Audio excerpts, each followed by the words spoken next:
ৰাজপথলৈ ওলাই আহিল চিকিৎসা কৰ্মীৰ দল।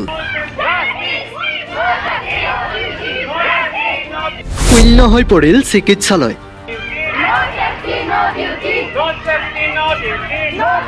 তীব্ৰ ভাষাৰে গৰিহণা পশ্চিমবংগৰ নাৰকীয় কাণ্ডৰ।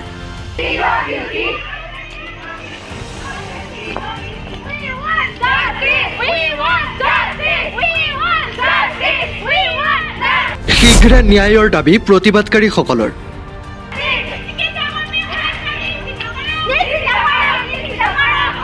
পশ্চিমবংগৰ আৰজিকাৰ মেডিকেল কলেজ এণ্ড হস্পিটেলত সংঘটিত এগৰাকী মহিলা চিকিৎসকক ধৰ্ষণ কৰি বৰ্বৰতাৰে হত্যা কৰা ঘটনাৰ বিৰোধিতাত সমগ্ৰ দেশত জনসাধাৰণে প্ৰতিবাদী কাৰ্যসূচী গ্ৰহণ কৰিছে। ইতিমধ্যে 17 আগষ্টত সমগ্ৰ দেশত জৰুৰীকালীন সেৱাৰ বাহিৰে সকলো ধৰণৰ স্বাস্থ্য সেৱা স্থগিত ৰখাৰ সিদ্ধান্ত গ্ৰহণ কৰে ইণ্ডিয়ান মেডিকেল এছ'চিয়েশ্যনে। ইয়াৰ সমান্তৰালভাৱে জিলা চিকিৎসালয় মাজুলীৰ স্বাস্থ্যকৰ্মীসকলে উক্ত দিনটোত চিকিৎসা সেৱা বৰ্জন কৰি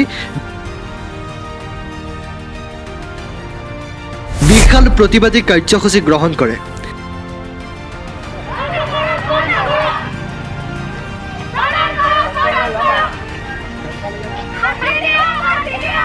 তেওঁলোকে এই নাৰকীয় কাণ্ডক তীব্ৰ ভাষাৰে গৰিহণা দি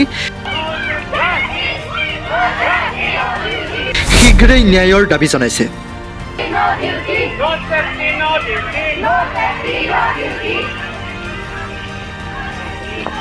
নিউজ ডেস্ক কাৰেণ্ট নিউজ।